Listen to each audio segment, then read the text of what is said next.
So I've really been waiting on this for a while now. And if I'm being honest with you, I've had this monitor sitting around for the last week or so, just untouched. It's probably been collecting dust, but I've just been looking for the right moment to actually open it up. This monitor is gonna be my replacement monitor for my past monitor, which I had, which was just a standard Samsung monitor that I've had for like the last 6 years now. And it was just a regular 1920 by 1080 standard LED monitor. But this one right here is going to be Samsung's 5K, true 5K monitor. And it'll be interesting to see how this resolution stacks up, and I really can't wait to use it because it's going to be kind of my go-to productivity monitor going forward. And it's crazy, like nowadays with a lot of the monitors that you see out there, you see like 6K monitors, even some that have 120 hertz refresh rates.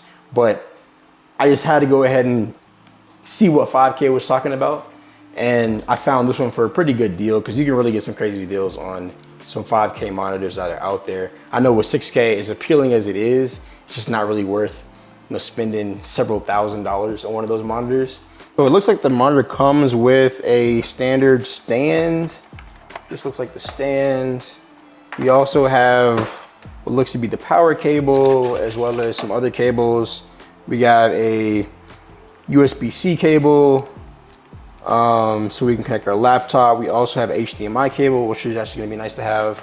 And then we have the power brick, which is interesting. So they actually have the power brick external to the monitor, which, basically this kind of conserves or allows the monitor to be a little bit thinner when it comes to heat and transmitting heat and that sort of thing.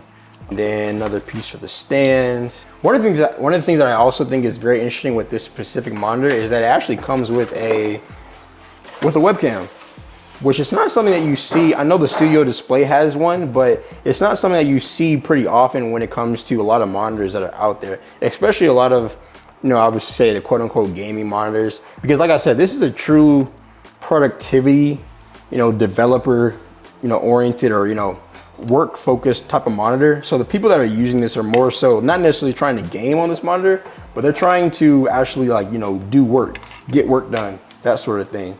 So I can understand why it has this. And then we have the manual, and then we also have the remote, which would be nice to have. My last monitor did not have a remote, but I think a remote would be nice to have just to be able to control it from a distance without having to go behind the monitor. I think that's probably something that a lot of people don't like having to do, is like say you're trying to control settings or adjust something, like you don't have to go behind the monitor to kind of, you can't even see the buttons half the time. So I can see why they, decided to do that. And then of course we have the monitor itself, packaged it up. I'm gonna try not to break it. I'm gonna do the best I can. Okay, so now that I've got the stand set up with the monitor, I think I'm ready to go ahead and remove the wrapping. It's pretty simple. As you can see, it's a matte finish, which I think there's a lot of debate between matte displays versus glossy displays. I don't really know how I personally feel about it. I think matte displays definitely look pretty sleek. They look very nice, and to be quite honest, I can understand why manufacturers probably opt to go with matte displays more so, because when you think about it, with matte displays, you'll get less reflection, less reflection, on the monitor itself. So if somebody's using the monitor for a long period of time, they don't want to have, anything that is reflecting on the monitor. So it kind of makes sense why people will go with matte displays over a regular glossy display. Although I will say glossy displays probably look clean. And to be quite honest, if we're talking about cars, personally, I like regular glossy body style over a matte finish any day. So I can understand why people would say that a glossy display probably looks better, just looks cleaner. You can see here, because this is a matte display, how any light that's hitting the panel itself is being kind of diffused. So I kind of have a light in the background, but you can see how it's diffused. I feel like, if you had a glossy display, you would clearly see any type of light being reflected off the monitor. So I think, I don't know, I feel like that's probably, if you are somebody that's operating under a lot of light intensive conditions, you have a lot of light coming in, you probably want the matte display over like a glossy panel. Like I said, I don't personally have a glossy panel to kind of compare it to, but I think the panel still looks very nice. We'll see kind of what it looks like when I actually turn it on and see how the display kind of stacks up. Now, I do want to show the back of the monitor just so you guys can see. For the most part, like I said, the monitor itself is made out of an aluminum chassis. So, you know, it feels very premium on the monitor. Now, everything else is aluminum as well. Like this bottom of the stand is aluminum. However, the backing for the stand is actually like a silver plastic, I believe. So it doesn't really feel the same, at least material. I like the way they designed it for the most part. They have the ports kind of hidden behind the stand, which I don't know how I personally feel about that. At least we're trying to access it. If say you have a cable, it's probably gonna be nice because if I have a cable, it'll probably be kind of hidden, or it'll kind of, actually, I think you pass it through this little hole. So any cables you have will go straight through this hole and will be hidden. I think what makes a lot more sense versus having cables or having ports that are kind of off to the side or off center. Because basically if you attach a cable, it's gonna, you know, show, and it probably won't look as clean. You have to kind of route it back behind the stand so it's not just hanging out, which is probably not a major deal anyway. But yeah, but I do like the build. I think it looks very, very sleek. My previous monitor was actually a curved monitor. Same size, same dimensions, you know, 27 inches and everything. But my last monitor was a curved monitor. This one's just like a regular straight monitor, which I used to think curved monitors were the wave. Now I've kind of moved past that, and I just think a standard straight monitor is the way to go. But the monitor itself is like it's a regular straight monitor. It's straight, and I can tell it's very, very thin, and it's actually thinner than my previous Samsung monitor, which is kind of interesting when you think about the connectivity, all the different ports. You know, this monitor also has Thunderbolt built into it, which is going to be a major plus. But then it also has speakers as well, which I probably won't use the speakers a whole lot off the monitor, but you know, with everything that it has built into it, for it to be, you know, this thin of a monitor is pretty good. Just got to make sure I take care of it and don't damage it or anything. But I do like the overall design. You got the Samsung logo. I'm not quite sure what this port is or what this connection is, but I might have to look at the manual and see what that's supposed to be. Crazy. So you can tilt it down or tilt it up, so you can get some varying angles, which is nice. Like I said, I'm still undecided on whether or not I want to use the actual stand for my monitor, or if I just want to use my actual arm that I have connected to my desk. I think with my arm on my desk, I probably get a little bit more range of motion, because on here it is pretty limited. You don't get too much, and then you can't go, you know, you can't angle it side to side, which I think that's probably nothing that's going to be too big of an issue. You really just can just move the stand side to side, so that's probably not a big deal. You can rotate it though, which is nice. So in this case, I don't have it. You can rotate it. So maybe if I rotate this back and then rotate it, there we go. So you can rotate it. So if you want to get like a vertical monitor, you can do that.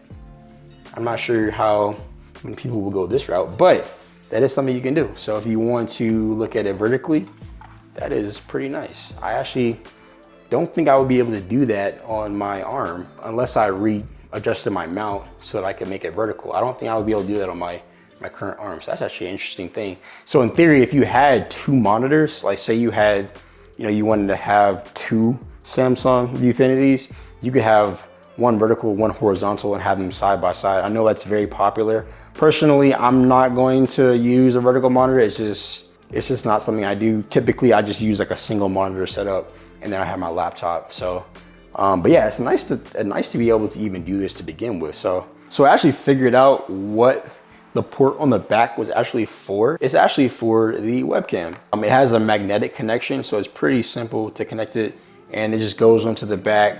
No cords or anything. It does give you the option to, I guess, select what language you want to be in. So yeah, bonjour, hello, hola.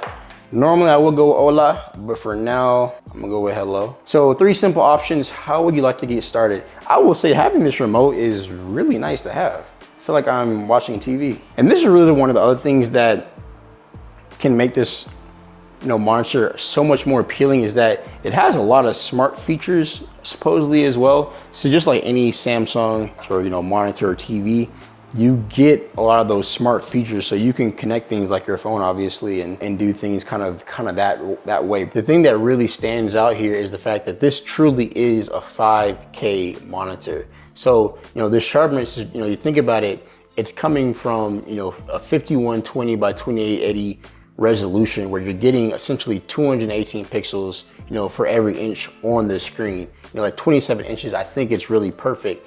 And compare that with like a 4K monitor, which is not as dense as 5K. Obviously, you're essentially getting 60 more pixels for every inch on the screen. And I think some people really can fall into the trap where, oh, a bigger screen is what you want, but really what matters here is the resolution. And I think that 27 inches, or a monitor at 27 inches of 5K, is really, really perfect. So as you can see here in my display settings, I currently have everything that I need.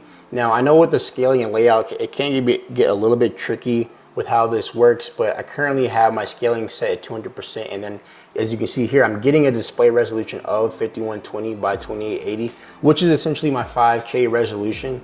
But essentially I'm upscaling my, what's on my laptop onto my 5K monitor. And because my 5K monitor has way more pixels and I'm upscaling at 200%, I'm essentially getting much more detailed and crisp visuals on this monitor just because I have more pixels and I'm upscaling. So you can see here everything appears to check out. The display orientation I'm getting is currently set to landscape, which that's what I want. Now, if I was running a vertical monitor, then I could switch to portrait. Now, in our advanced display settings, you can see here I have it's showing my desktop display currently at 5120 by 2880. So that's my 5K display currently at 60 Hertz, which, like I said, that's going to be pretty typical for the most part. Most monitors that are 5K or even like 60 displays are going to be at that 60 Hertz refresh rate. Now, there are a lot of monitors out there as well that are currently at a much higher refresh rate. I think I've seen some that are 120, even like 300 refresh rates, but then there's a lot of like special considerations, and those monitors are a lot more pricier. But for most monitors, like most productivity monitors, and that's what this is, like this is gonna be most like a productivity monitor. Like I won't be using this monitor to do any sort of gaming. So I'm not really necessarily as concerned about having the 60 Hertz refresh rate. I think that'll be fine for right now.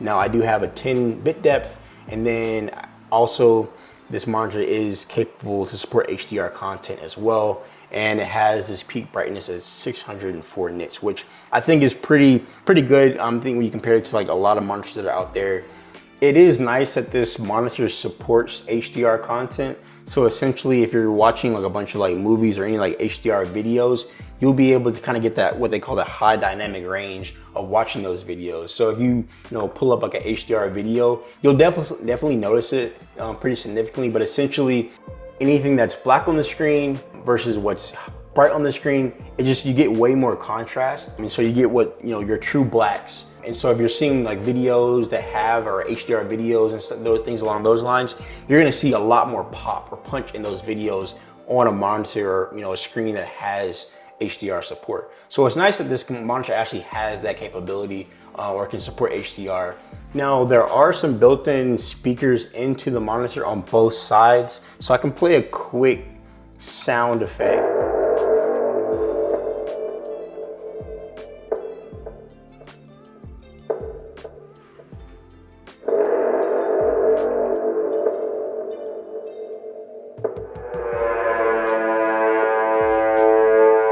Yeah, so I would say the sound on these speakers coming through sounds very nice, and I think that they do sound pretty distinct for the most part. But if you truly want like a really good dedicated audio experience, it probably makes sense to go ahead and get some speakers that you can just connect via the USB-C port in the back. That's probably the most ideal way to go. I will say the speakers on here sound a lot better than what's already on my laptop. So I think it's probably a good thing to have. Most monitors that you see don't really have speakers built into them. I know like the Apple Studio Display does. There are some monitors out there that do, but most monitors that you typically see don't have speakers already built in, which is, you know, one of the, another good, you know, selling points with this monitor that makes it stand out. Now, the price of this monitor does retail around $1,600, which is comparable to a Apple Studio display. But with that said, if you can get this, you know, monitor for under $700 like I did, then I feel like it's really a no-brainer, because you get, like, you know, a premium professional grade monitor at 5K resolution where, you know, it pretty much would beat anything else at that price point. I think most 4K monitors are going to be at, you know, the $400 to $800 price point, where, you know, that jump from 4K to 5K is going to be well worth their value. So I think it makes sense in that regard. I definitely wouldn't spend, you know, more than $1,000, to be quite honest, on a monitor like this. And, you know, probably a lot of people would argue that, you know, the studio display is better, but I think this monitor, you know, gets a lot right. It's going to be just as good as any other monitors that are out there. Even with it being an IPS panel versus, like, you know, mini LED, it's perfect. And, you know, even like OLED, you know, monitors, like, those are, you know, prone to, like, burn-in and stuff. I think the IPS is just as good as any other monitors that are out there. I think this is going to be a really good display for me, and I'm going to get a lot of good work done using this display. So we'll see how it holds up, how long I'm able to use it for. You know, maybe one day I'll upgrade to the 6K. You know, who knows? It's just, I'm just not ready to spend, you know, $5,000–6,000 on a monitor just yet. But we'll see how it plays out. But yeah, this is gonna be the monitor I use going forward. I still got to figure out whether or not I want to, you know, continue to use the stand. I think the monitor looks really, really nice on the stand, to be quite honest. Like, it just looks very aesthetically pleasing, to be quite honest. Like, just, you know, looking at it on the stand, it looks very, very nice. And, you know, the silver, obviously, with, like, the silver bezels on the side, it, you know, kind of goes together. I just really would like to use my arm, though, so I got to figure that out. But overall, like I said, we'll see how it plays out, and I'm gonna keep using this monitor. But I will catch you guys in the next video. Peace.